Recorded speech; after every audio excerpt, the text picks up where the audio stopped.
All right, so we're back, and you talked about everybody has their own experience and their own story, and that's why we do this show, because it's really important for us to tell those stories, and everybody is incredibly unique, yourself included.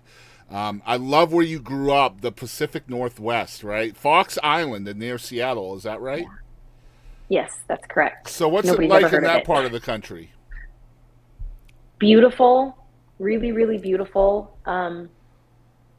But unfortunately, the price you pay for that beauty and greenery is rain all the Yeah, time, yeah. clouds 10 months out of the year. Um, Texas was more my speed as far as sunshine goes. I'm a sunshine person. I need my vitamin D, but it's gorgeous. I really think that in the summertime, the Seattle area, I'm convinced there's no more beautiful place on earth. It's unbelievable. And Um, was your yeah. escape from the, I don't want to say escape, but you leaving the Pacific Northwest, was that because of your marriage?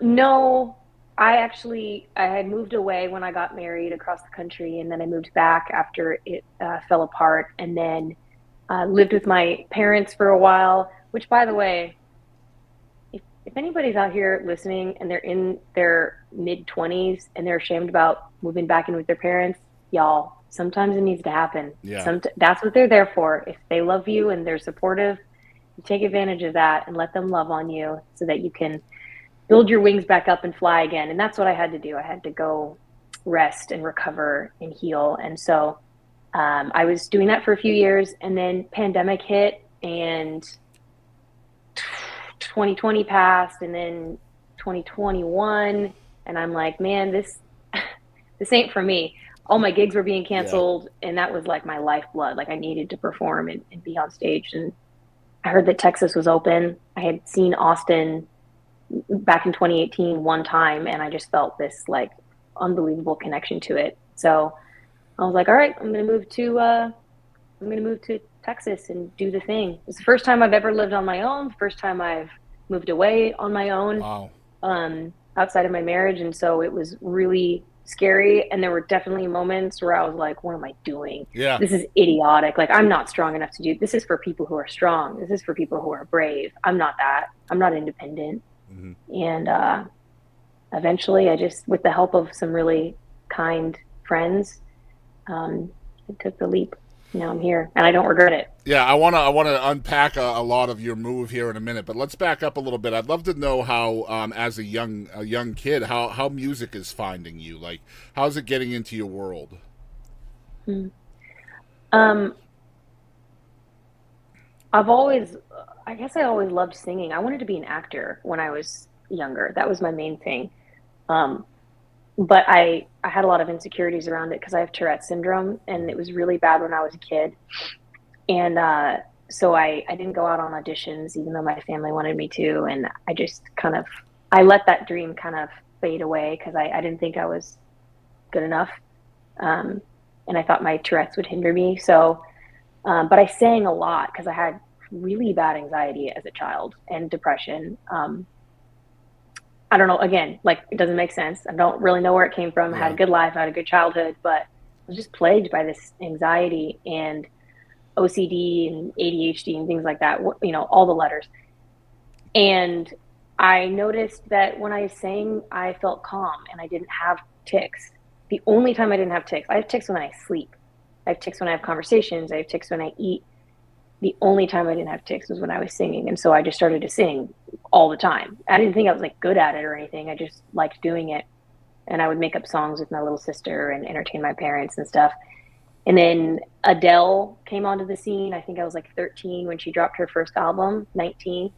Quick tie in, my song 19 is also kind of an homage to her first album because it's the album that taught me how to sing. Hmm. So I just got obsessed with it. I learned all of the songs by heart and tried to do her riffs and emulate her tone and everything.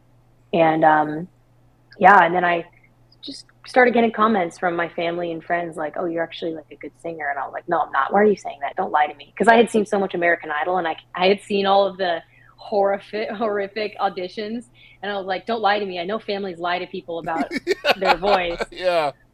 and I didn't believe them, and but I just loved it so much, and so I just kept going, and then I was like, yeah, maybe I'll write parodies. Will be the next Weird Al. That was genuinely my goal because I didn't Nice. think I was good enough to write real songs, but I was pretty funny, and I would actually won my community college talent show with a parody that I wrote.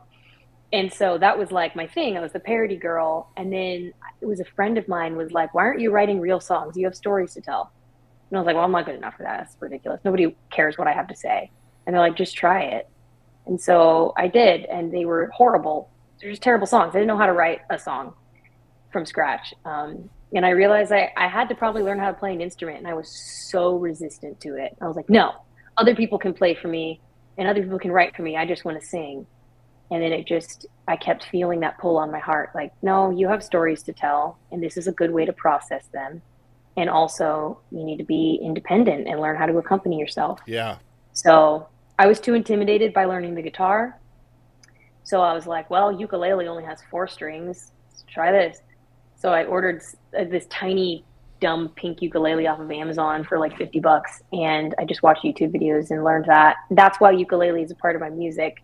Wasn't necessarily by choice, but more like necessity. And then it just stayed with me over the years. And yeah, and then I did eventually learn guitar, of course. But yeah, so that's kind of how that's the general arc of